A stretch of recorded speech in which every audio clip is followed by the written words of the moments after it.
Bill introduction. Now, that bill is set down for first reading.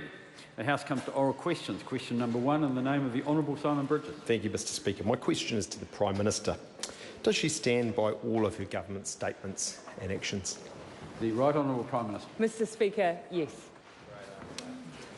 Mr Speaker, when she was asked whether proposed employment law changes would allow a union representative to enter the property of a business without the business's permission, does she stand by her answer, quote, only if the person in question they are visiting is a member of the union? Mr Speaker, I'm glad the members asked that question again. It gives me a chance to clarify the example that he gave. Order. The example that he gave related to farmhouses, and I know that Section 19 of the Act and the proposal that is included in this bill specifically precludes going into a dwelling, which means that the example that the member used would not have been accurate. So thank you for the opportunity to clarify. Can she confirm that the government's changes actually give the power to union representatives to enter the premises of a business without their permission, even if there are no union members on site, so that unions can recruit new members or distribute their union information? Look, Mr Speaker, the first principle I want to point out is that this legislation that is before Parliament at present essentially brings back employment legislation that existed right up until 2015 in some cases. And I have to say that unless the member is now saying that there was a dire economic situation for the 6 years his government was last in as a consequence of that legislation, then that's for him to argue. We personally do not believe that this is the case with these changes. To come back to the question that the member raised, for the purposes of perhaps signing up directly a union member, which is quite a specific circumstance, then that would be the case. But again, I point out, Section 21 of the Act means that the union official has to comply with all reasonable health and safety security procedures and must access the workplace in a reasonable way, having regard to normal business operations in the workplace. There are plenty of protections in place. Has she seen comments by the Minister of Workplace Relations in relation to her answers in the House last week? Quote, if the National Party really wanted to debate the detail of the bill, they would be asking me questions because it is my responsibility to understand the detail of this legislation. They should be talking to me, not trying to catch the Prime Minister off guard, end quote.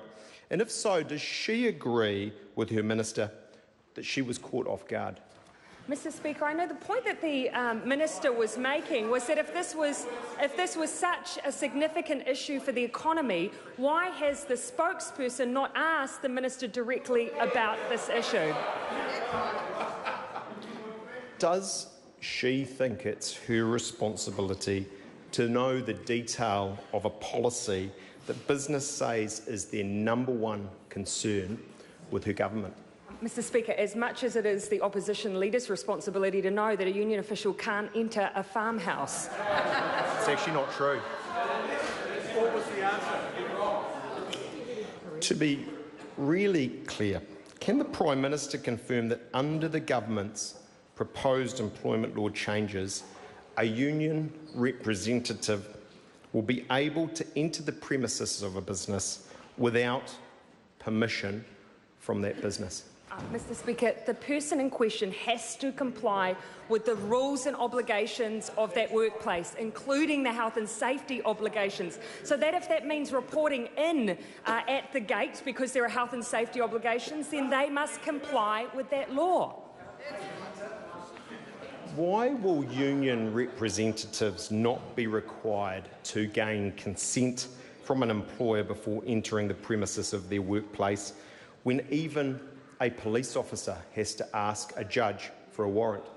Speaker, as I pointed out in my last answer, if there are health and safety obligations that require them to do so, then they would. And again, I come back to this issue that these are changes that existed in many cases in this omnibus bill right up until 2015.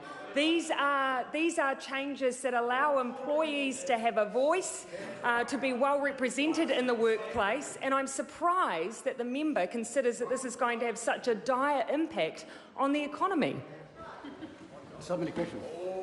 The Right Honourable Winston Peters. Using the member's previous question, does a policeman in hot pursuit of a highly suspected murderer inside an office situation have to spend all the time to go and ask a judge for a warrant to pick that person up? Order, order, order. Well, it's humbug. I had called order before, but I think we'll just leave it there. Simon Bridges. Can the Minister confirm that we are giving unions the powers that we give police officers when they're in hot pursuit of murderers?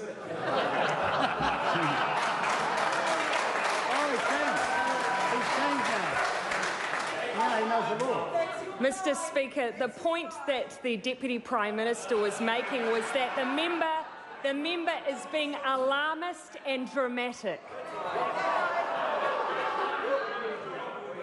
Can she confirm that under the government's proposed employment law changes, business owners will now have to pay workers for time spent undertaking union activities? Mr. Speaker, yes, in the same way that they have to, under the legislation, also allow them to have rest and meal breaks. So, to be clear, can she confirm that under the government's proposed employment law changes, businesses will now be responsible for funding union activities while workers should otherwise be doing their job? Mr. Speaker, I would encourage the member to have a long conversation with the likes of Air New Zealand, where through their framework of working collectively with their employees, they have improved the productivity, the health and safety. They have a high-performance workplace. Unlike the member, I don't believe that excluding employees is the way to become a productive company in a productive country. Will the law changes make private businesses responsible for undertaking and funding union membership drives? Mr. Speaker, again, as I say, this is legislation that exists under the last government, and at that point, unless they're starting to argue that under this first 6 years of their reign the economy tanked, they might want to change a new line of questioning, because we on this side of the House believe it's possible to empower employees to have a voice in the workplace, and it won't endanger business or the economy. Question number 2, the Honourable Amy Adams. My question is to the Minister of